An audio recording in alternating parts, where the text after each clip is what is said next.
Maybe talk a little bit about how the practical implementation of this has gone.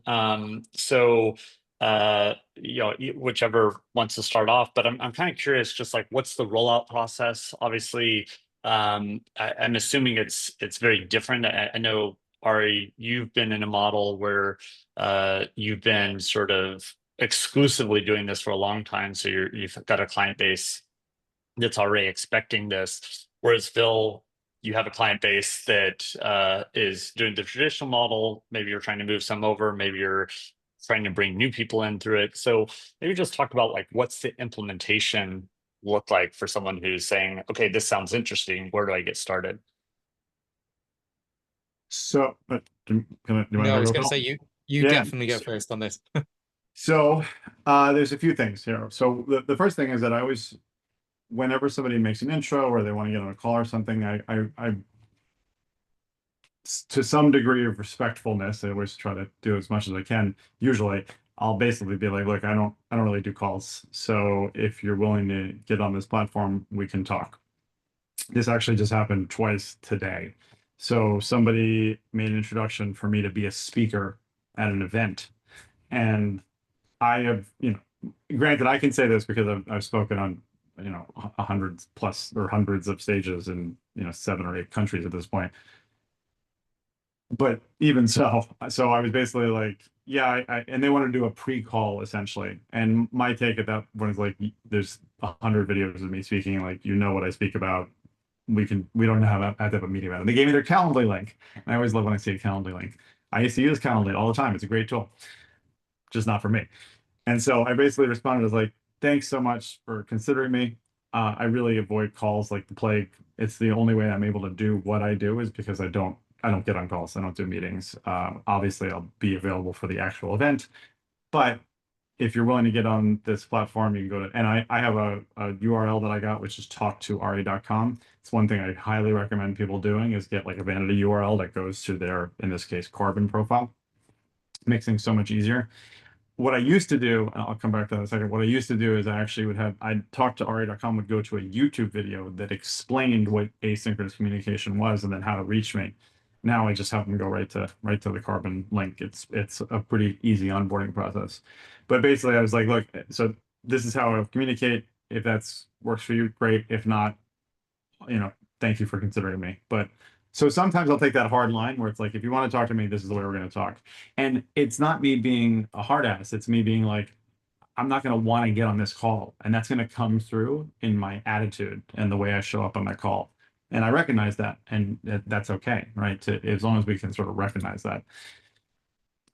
So the people that do get on, it's pretty simple because that becomes like the sales process. Now they're already on the platform. And I'll always tell people like, hey, get on, like ask me questions. I've gone back and forth with people for literally months in some cases. I have somebody who I have been speaking to for 3 years asynchronously, never had a call.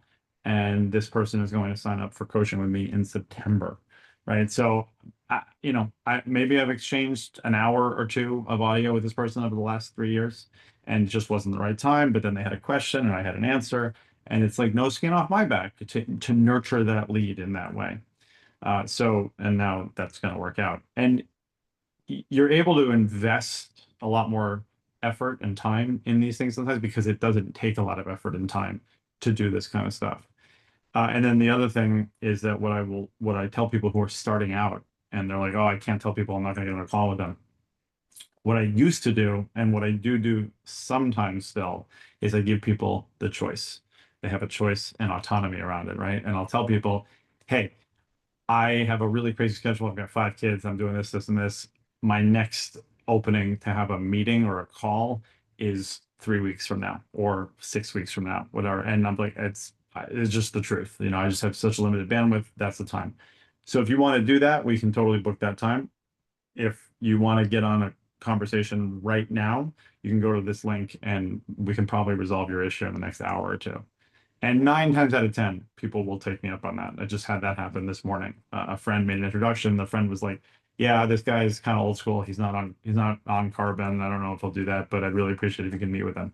And I said this to that guy. I was like, "Yep, we can talk in 3 weeks, or talk to me right now."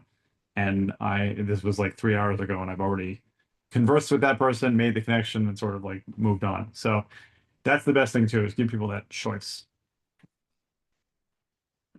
What about you, Phil? How have you been? And I want to come back to Ari some of these dynamics of getting people on, because I think there's some magic in some of this. But still want to hear your perspective first. Yeah, I mean, so the first thought, as I was listening to Ari, is, it's good to hear people with, clarity and kind of, boundaries that are important to them. These are good things. So for me, what's it been like? Well, I'm new to this, as you know, and we've talked about this backwards and forwards. How to make this work? How does it work? How do I get people in? How do I get people on? I don't think I've got the right solution yet. I actually do like the idea of having a URL. I'm going to steal that if that's okay. Um, and so yeah, so this side of it for me at the moment is still a work in progress. I've actually just not long since come back off holiday, although my skin tan level wouldn't really show you that. But anyway, and I actually introduced some people to the platform whilst I was over there. I tend to get like an inquiry every day or two or something, and I thought I'll give this a bit of a go. I'll try this out with a few people and see how it works. Can we start this conversation in a different way? And we did. We managed to do that. I now have um, three more customers, I think, on it, purely async. They don't have any one-to-one calls with me. They are able to book and buy them if they want to. That's my kind of little sort of lead into the process, I suppose. But yeah, I got a few customers in. We just started talking, and um, I liked the general introduction to the platform. I think it's easy to, for people to kind of get to and get, through to me. That has worked. Although I think in the very early days, I was a bit confused with some bits. But no, we've sorted all that out. And yeah, I actually find that it's a nice introduction. And certainly when it comes to kind of ongoing coaching and things, I have a bit of a similar thing. The chances of me having a coaching call available or a discovery call available, in the next week, some weeks is quite low. You can be waiting a week or two for me. Well, suddenly you've lost the person. They're thinking about, I need this solution now. What can you do for me today? And the answer is, well, nothing. I can't help you today because I don't have availability. So it does, I agree, get that conversation just started without without needing to have, an actual call booked. That's a significant advantage, I would say. Yeah, I think once you're in the model, you totally get the value of the speed of getting the conversation going. The fact that, as Ari, you said earlier, I find you can get to a depth that just doesn't usually happen on calls until many iterations later. And I think a lot of the dynamic here is ultimately, how do you get who has the power dynamic, and then how do you get comfortable managing it in the three different scenarios? One where you have the right to say, I'm not doing this unless. The other is one where you really want to talk to them, but you're going to be able to talk to them sooner and likely longer if you can actually get them in, but you really need something from them. And so the dynamic has shifted. And I think the tool set you laid out, Ari, is a great spectrum, right? One, I have virtually any salesperson who reaches out to me, I basically say, I'd love to hear about what you're doing. Just make your pitch to me here, and then I can ask, follow-up questions. And that's been great because there's a lot of ones I would have ignored in the past that all of a sudden I'm learning about what they're offering, and I'm like, oh, this might be interesting at some point.